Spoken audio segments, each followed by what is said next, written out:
Pagi ini saya akan sharing dengan saudara tema firman Allah. Saya berikan judul kuasa perkataan firman atau kuasa daya cipta firman. Kita buka ayatnya saudara ya. Yohanes 1 ayat 1 sampai yang ketiga.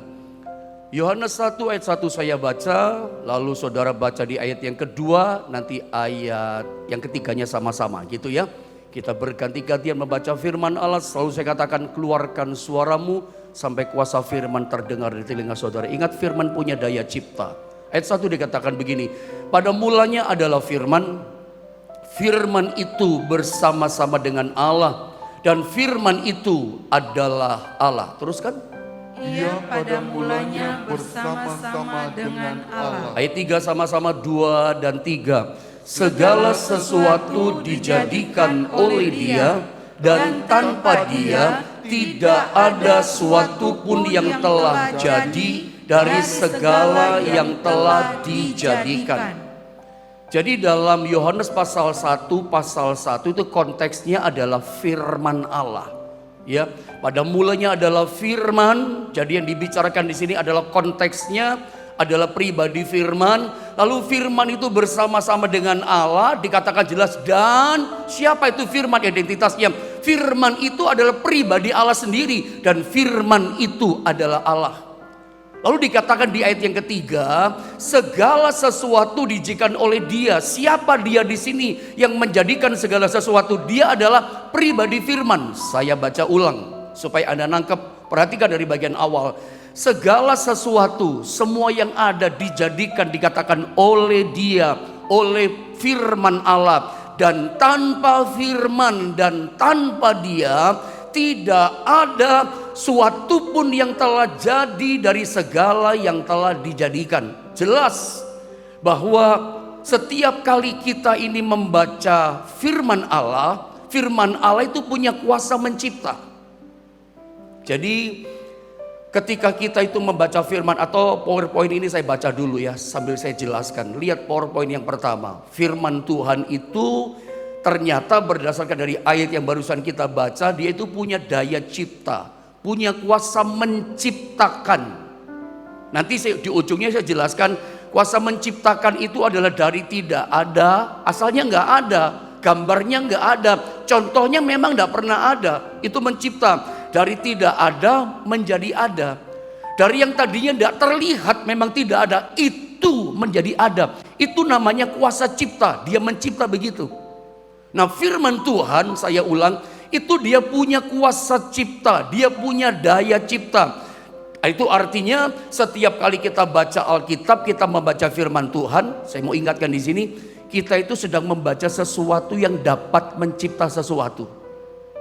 Saya ulang saudara ya, setiap kali Anda dan saya baca Alkitab, setiap kali kita baca firman Allah, Alkitab yang isinya adalah firman Allah, kita itu tanpa kita sadari membaca sesuatu yang punya kuasa sesuatu mencipta buat kita.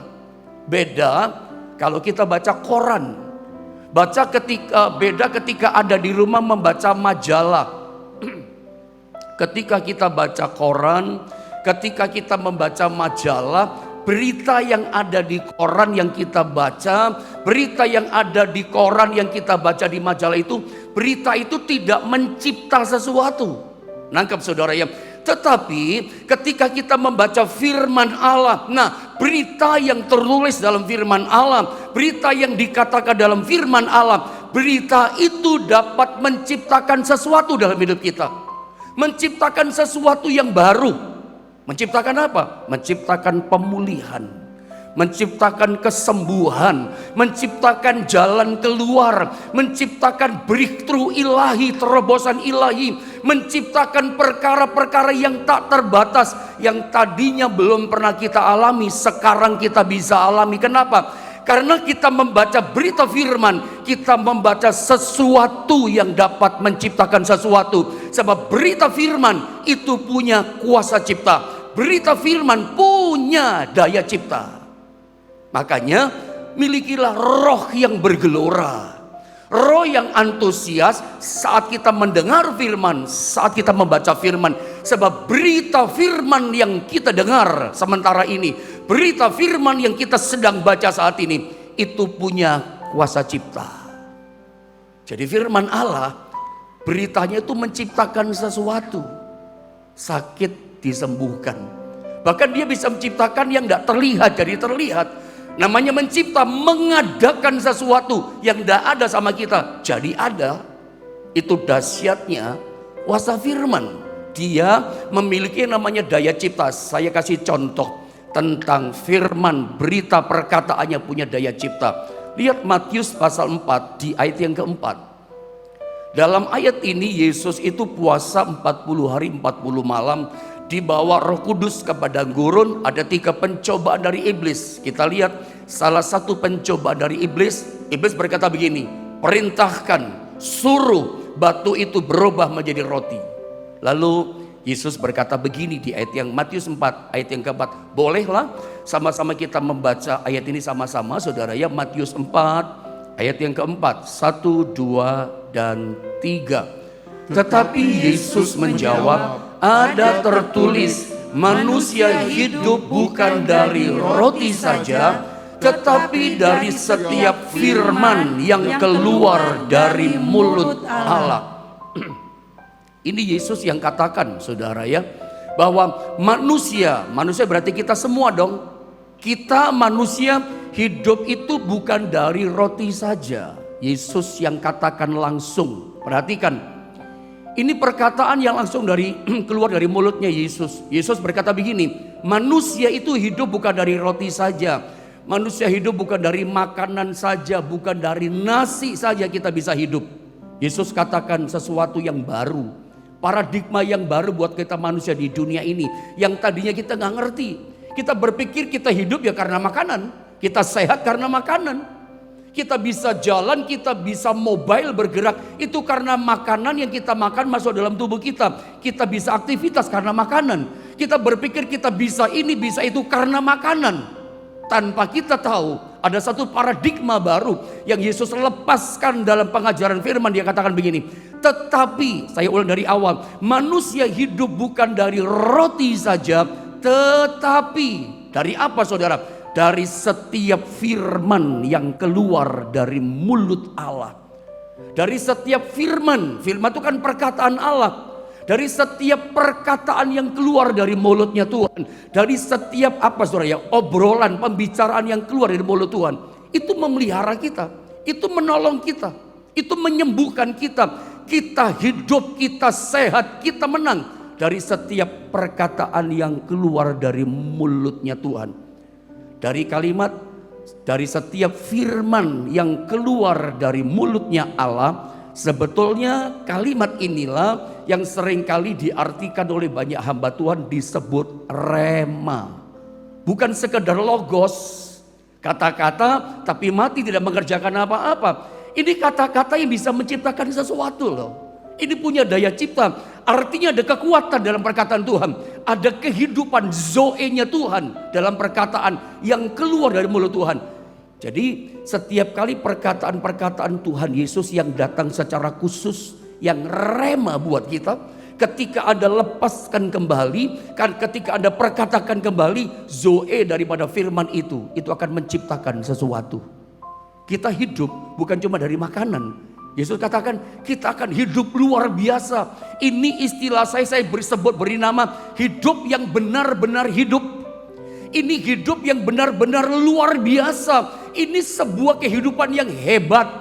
Ini sebuah kehidupan yang amazing, luar biasa. Hidup karena kuasa firman. Hidup karena mengalami kekuatan daya cipta firman.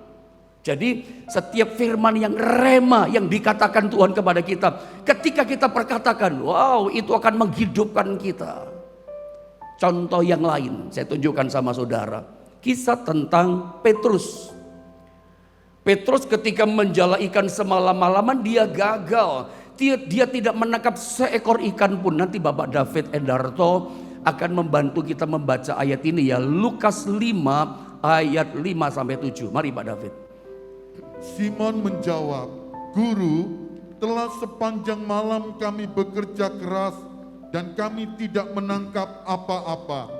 Tetapi karena Engkau menyuruhnya, aku menebarkan jala juga. Dan setelah mereka melakukannya, mereka menangkap sejumlah ikan besar sehingga jala mereka mulai koyak.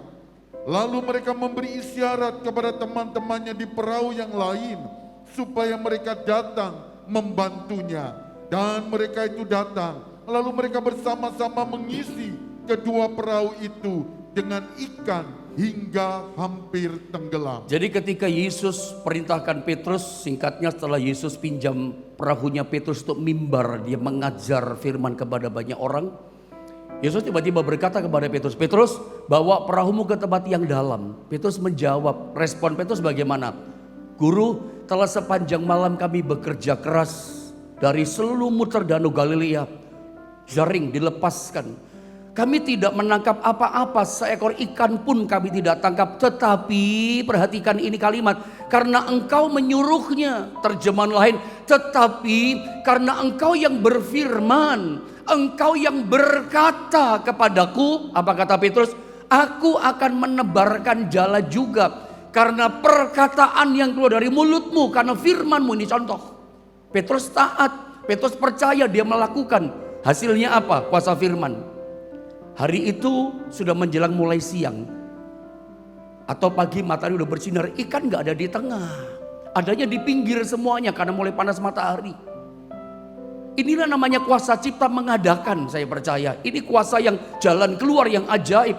Dan setelah mereka melakukannya di ayat 36, mereka menangkap sejumlah besar ikan. Ikannya besar-besar. Apalagi sehingga jala mereka mulai koyak. 2 perahu penuh dengan ikan. Yang saya mau katakan, kuasa firman itu menciptakan apa dalam kehidupan Petrus. Sehingga hidupnya betul-betul hidup yang luar biasa. Orang yang mengalami kuasa yang ada kehidupan Zoe ini, Rema ini, Anda lihat, ini hidup yang ajaib loh. Hidup yang benar-benar hidup. Kalau Anda ingin mengalami hidup yang betul-betul amazing, sebuah kehidupan yang hebat gitu, bukan sekedar hidup, bukan hidup yang biasa-biasa saja. Seringkali kekristenan yang kita jalani dalam iman, kita hidup yang biasa gitu loh. Hidup yang rata-rata seperti orang pada umumnya. Apakah saudara tidak ingin hidup yang luar biasa? Engkau tidak ingin hidupmu adalah sebuah kehidupan yang hebat. Bukan karena kita yang hebat, karena kuasa pekerjaan firman yang ada dalam diri kita. Itu mengalir, kita alami. Rema firman itu kita alami. Itu menjadikan kita benar-benar hidup luar biasa. Petrus ngalami daya cipta firman itu mengubah seorang Petrus yang gagal total menjadi berhasil, saudara. Dia berhasil. Dia mengalami keberhasilan luar biasa. Seekor ikan pun dia nggak tangkap. Bandingkan 2 perahu penuh dengan ikan.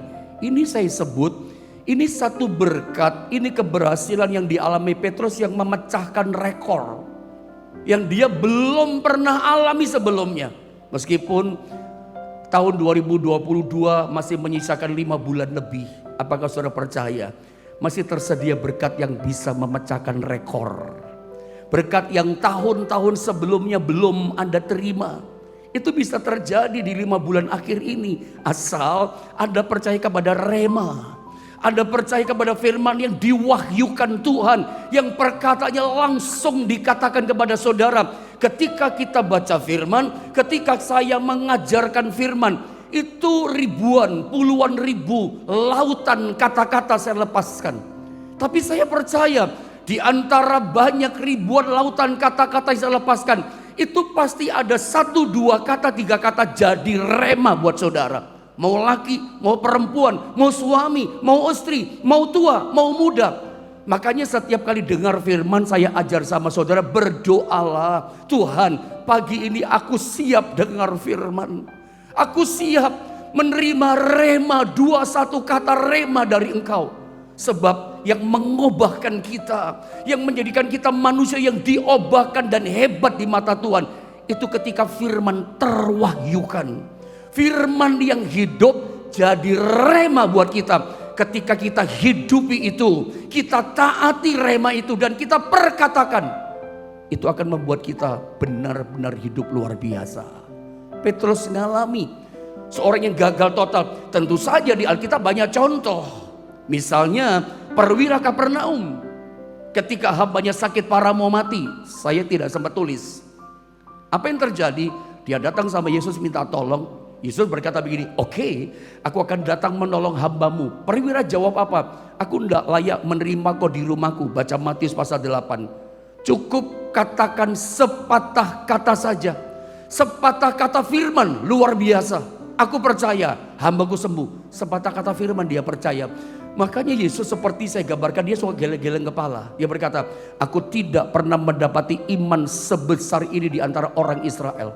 Langsung Yesus berkata, pulanglah kepada perwira ini, pulanglah, jadilah kepadamu seperti yang kamu percaya.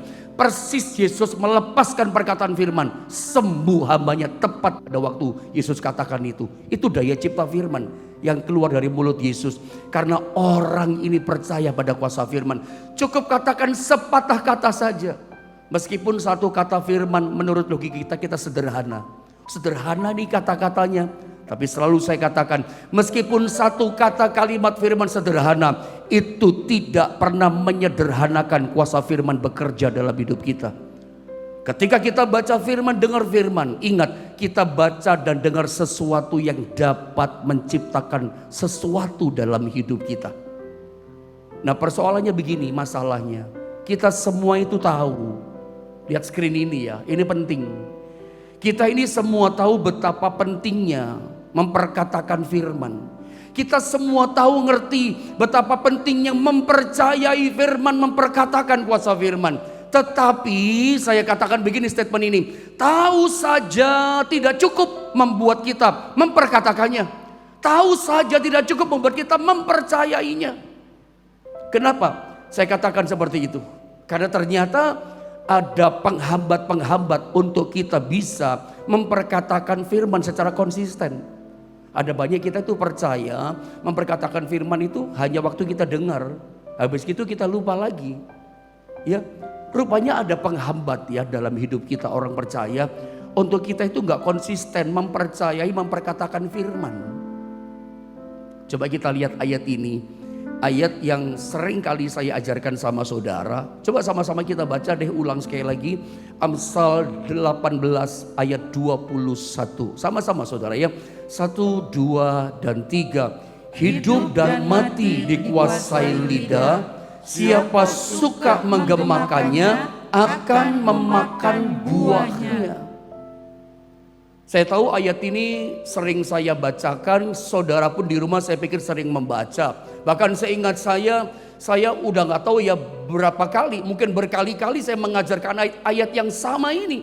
Berkali-kali, berulang sekali saya mengajarkan pengajaran tentang Amsal 18 ayat 21. Saya gak tahu berapa kali saya ajarkan, karena keseringan. Tetapi pagi ini saya munculkan lagi ayat ini, kenapa? Karena pagi ini saudara, ketika saya sharing dengan saudara, pas saya persiapkan menggumuli firman Allah ini, ayat ini kembali jadi rema baru buat saudara, buat saya. Dan saya rindu rema ini pun jadi berkat membaharui kehidupan saudara. Sering saya baca, sering saya ajarkan, tapi pagi ini secara khusus ayat ini kembali jadi rema yang baru. Ada 1-2 kalimat itu memberkati saya gitu. Perhatikan kalimat ini. Kalimat ini perhatikan. Hidup dan mati dikatakan dikuasai lidah. Hidup dan mati dikuasai mulut kita, perkataan kita.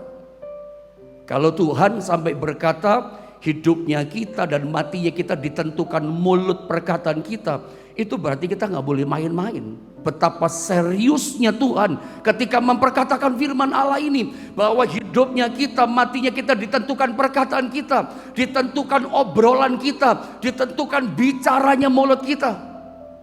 Ya, berarti kita gak boleh main-main. Ini serius, kita gak boleh remehkan, kita gak boleh sepelekan. Karena jelas saya ulang saudara ya, berarti hidup matinya rumah tangga kita, hidup matinya usaha bisnis saudara, hidup matinya pelayanan kita teman-teman hamba Tuhan, hidup matinya keuangan kita, hidup matinya masa depan kita di 2022 sampai hidup matinya kita di tahun depan 2023. Hidup matinya kita, semua yang saya katakan ditentukan perkataan kita, mulut kita. Ini serius. Kenapa sampai Tuhan berkata hidupnya kita karena mulut kita, matinya kita, terperosoknya kita, hancurnya hidup kita, jangan-jangan ditentukan oleh mulut kita. Kenapa saya katakan itu? Jadi rema yang baru buat kita. Saya tunjukkan ayat ini kembali. Bilangan 14 ayat 28. Karena Tuhan itu ternyata mengikuti apa yang kita katakan. Saya baca ya. Bilangan 14 di ayat yang ke-28 dikatakan begini. Katakanlah kepada mereka, demi aku yang hidup, demikianlah firman Tuhan, bahwasanya seperti yang kamu katakan di hadapanku. Saya ulang saudara ya.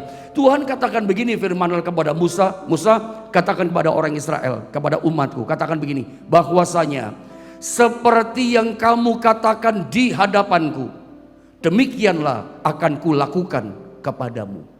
Ini saya katakan serius. Jangan disepelekan setiap kali kita ngomong. Jaga mulut kita baik-baik. Karena ternyata Tuhan itu melakukan apa yang kita katakan. Tuhan berkata kepada Musa, Musa, apa yang kamu katakan di hadapanku, itu yang kulakukan kepadamu. Kasih tahu kepada orang Israel. Dan kita tahu Israel itu senang hanya ngomong mati, mati. Musa, apakah kau membawa kami mati di sini? Gak ada makan, gak ada air. Apa kau mau kubur kami di sini mati di padang gurun? Selalu ada masalah sama Musa. Gak senang hati sedikit ngomongnya mati.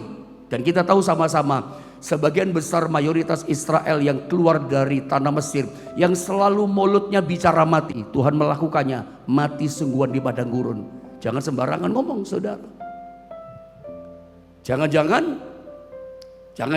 maafkan saya katakan, di antara kita banyak mengalami situasi hidup yang buruk, ya.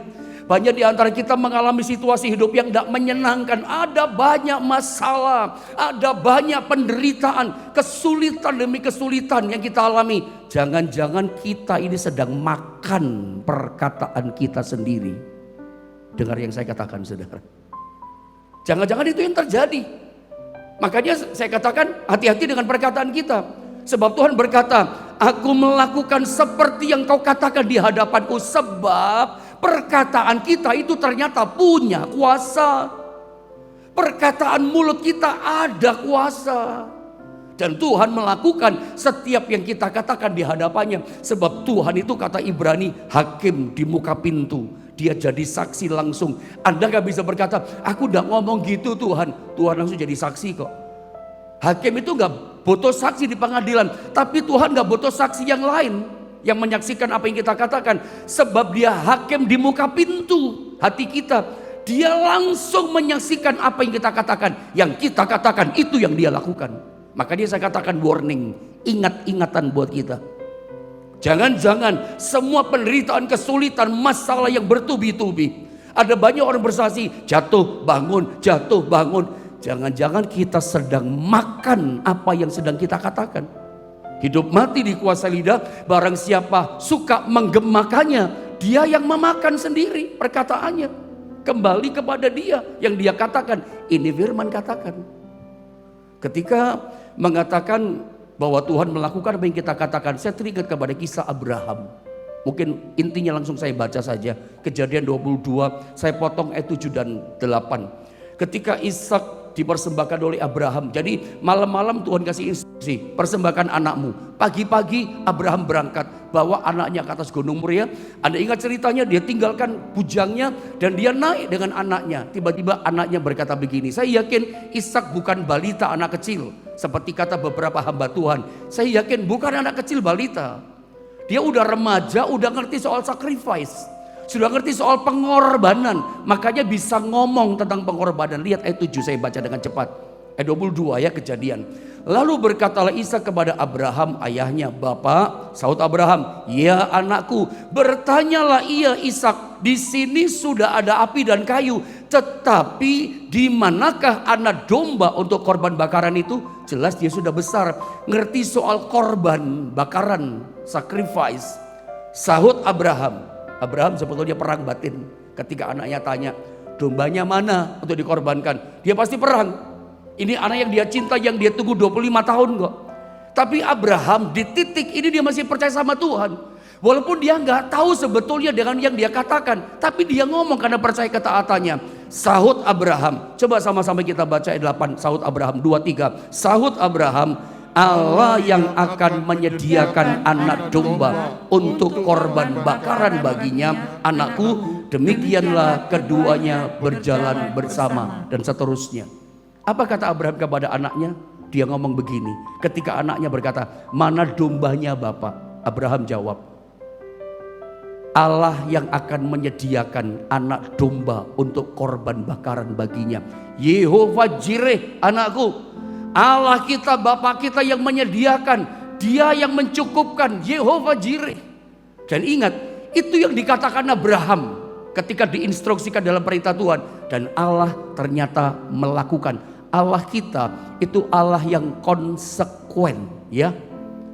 Dia Allah yang berjanji, berkata dia menggenapi. Kan Tuhan yang berkata, aku melakukan apa yang kau katakan kepadaku.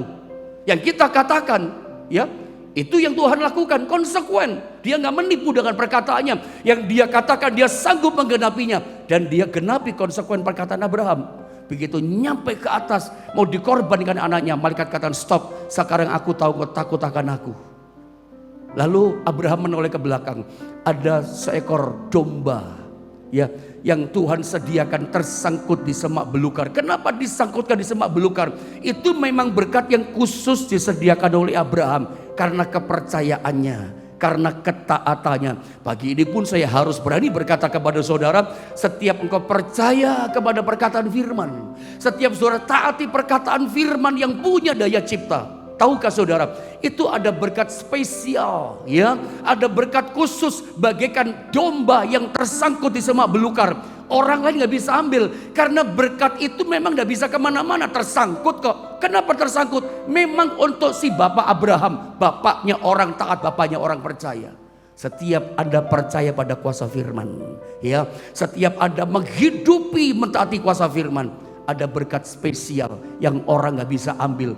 Berkatnya gak akan lari kemana. Itu berkat Tuhan sediakan spesial khusus buat saudara. Katakan haleluya. Makanya sepanjang tahun ini yakin gak ada berkat yang benar-benar menghidupkan saudara. Ada berkat spesial bagaikan anak domba yang tersangkut. Orang gak bisa ambil. Karena untuk mendapatkan berkat domba yang tersangkut semak belukar, itu butuh percaya pada perkataan Tuhan. Tuhan yang menyediakan. Itu masalah berat loh, peperangan batin loh. Anaknya mau dikorbankan, tapi orang yang bernama Abraham tetap percaya pada kuasa firman. Hasilnya Anda lihat, Allah konsekuen. Makanya saudara ya, saya tulis pada bagian ini bahwa tidak cukup kita jaga perkataan, tetapi kita mulai menciptakan sesuatu dengan perkataan kita. Maksud saya begini loh, karena kita tahu kadang-kadang ada kata-kata kutukan, kita udah emosi nih, emosi kita dengan seseorang, orang tua dengan anak. Tapi pesan saya buat orang tua, hati-hati dengan mulutmu. Kadang kita emosi sama anak, kita nggak jaga mulut. Kelepasan kita kata kutuk buat anak kita, cucu kita, mantu kita, atau family kita. Hati-hati loh dengan mulutmu. Ya, seringkali yang keluar kutuk, misalnya karena ada, ingat ya, Tuhan tuh melakukan yang kita katakan loh. Itu kan ngeri kita, ngeri loh. Memang kita bisa putuskan dengan darah Yesus, tapi perkataan ini bahaya. Aku melakukan yang kau katakan. Saya berharap ini jadi rema ini firman. Engkau orang tua sadar diri. Saya juga sadar diri, saya juga orang tua. Engkau kepada istri, kepada suami, kepada siapa, Tuhan melakukan yang kita katakan. Jaga mulut. Tetapi Tuhan itu nggak mau perkataan kuasa perkataan firman di mulut kita itu cuma netral. You know netral. Cuma dijaga. Jaga mulut. Tuhan katakan, pendeta katakan tidak boleh. Tidak boleh ngomong sembarangan. Bukan berarti kita cuma jaga mulut. Itu netral namanya. Tuhan nggak mau kita cuma pasif, aktif. Kata kita membangun. Kalau kita itu mengatakan yang negatif, hasilnya negatif. Mengatakan yang buruk, hasilnya buruk. Lalu kita jaga mulut. Tapi nggak cukup jaga mulut loh. Tuhan nggak mau mulut kita pasif. Itu netral namanya, cuman menetralkan. Anda mesti aktif memperkatakan perkataan firman. Supaya apa? Ada dibangun. Ada daya cipta yang menciptakan sesuatu yang baru dalam hidup kita. Ayat yang terakhir deh buat setiap kita. Sebetulnya saya pengen masih bicara lebih jauh ya. Mengapa perkataan kita begitu berkuasa? Nomor satu, karena manusia diciptakan serupa dan segambar dengan Allah. Apa maksud saya di sini? Kita itu segambar dengan Allah. Allah beroperasinya, bekerjanya dengan berfirman. Dia berfirman, semua tercipta jadi. Itu cara kerja beroperasinya Allah. Cuman manusia diciptakan dengan tangan, dijadikan dengan tangan. Tapi selebihnya semua yang lain dengan berkata, dengan mulutnya. Dengan berfirman, dengan mulutnya. Allah segambar, kita segambar dengan Allah. Beroperasinya Allah dengan berkata, sama dengan kita. Karena kita segambar dengan Allah, harusnya kita beroperasi dalam hidup kita pun dengan ini, perkataan. Lihat Ibrani 11 ayat 3. Ayat terakhir kita baca sama-sama, 1, 2, 3. Karena iman kita mengerti bahwa alam semesta telah dijadikan oleh firman Allah, sehingga apa yang kita lihat telah terjadi dari apa yang tidak dapat kita lihat. Jadi jelas saudara ya, daya cipta itu adalah, apa sih arti menciptakan? Ini ada PowerPoint terakhir saya kasih sama saudara. Apa sih arti menciptakan? Arti menciptakan itu adalah mencipta dari tidak ada menjadi ada, dari tidak terlihat jadi terlihat. Saya pernah sampaikan sama saudara, Nabi Musa itu pernah disuruh Tuhan ketika tidak ada air. Musa, berkatalah kepada gunung batu itu. Atau saya kasih lengkapnya PowerPoint begini. Berbicara tentang mulut. Untuk apa mulut diciptakan? Ternyata mulut itu alat untuk mengambil yang tidak ada jadi ada. Alat untuk mengambil yang belum kelihatan dalam diri kita itu bisa kelihatan. Pakainya mulut diberkatakan. Contohnya adalah gunung batu ini. Anda lihat gambar terakhir buat kita. Betul-betul terakhir. Bilangan 20 di ayat 8. Ya, Tuhan berkata begini, ambillah tongkatmu itu dan kau dan Harun kakakmu harus menyuruh umat itu berkumpul. Katakanlah di depan mata mereka kepada bukit batu itu supaya diberinya air. Cukup. Tuhan berkata mengajari sama Musa. Musa, mereka minta minum air. Kamu berkata kepada gunung batu, baik gunung batu beri air. Tapi Musa emosi, dipukul gunung batu. Berkata saja keluar air apalagi dipukul. Tapi itu melanggar kekudusan Tuhan. Jangan gitu ya. Tapi Tuhan mengajari berkata. Pagi ini pun Tuhan mengajari kita untuk berkata. Nggak cukup hanya jaga mulut. Oh hati-hati ngomong. Nanti aku katakan mandi, nanti jadi manjur gitu. Nanti ya kalau perkataan negatif jangan, mesti dijaga. Karena perkataan buruk hasilnya buruk loh. Dengar baik-baik. Kalau 2020 25 bulan tersisa perkataan negatif yang bukan mengatakan hasilnya negatif. Makanya saya katakan hati-hati, jangan-jangan segala kemalangan, kesukaran, kesulitan yang kita alami, kita sedang makan, menikmati perkataan kita sendiri. Kalau itu terjadi, bagaimana pendeta? Cabut dalam nama Yesus, rendahkan dirimu, minta ampun sama Tuhan, bertobat. Apalagi kalau perkataan buruk, negatif, kamu lepaskan, lontarkan pada orang lain, bertobat, cabut perkataanmu, kamu yang cabut. Supaya semuanya dipulihkan jadi baik. Sebab Tuhan berkata, aku melakukan seperti yang kau katakan kepadaku. Mulut kita punya kuasa. Ini yang rema baru buat saya. Hidupnya kita, menangnya kita, mujizat kita terima. Itu karena mulut kita. Matinya kita, hancurnya kita. Itu ternyata kita makan karena perkataan kita. Sederhana, tapi merema buat saya. Untuk aku belajar memperkatakan perkataan yang baik. Dan saya percaya sepanjang hari demi hari, kalau kita positif, kita memperkatakan berkat firman, maka hasilnya pun luar biasa dalam hidup kita.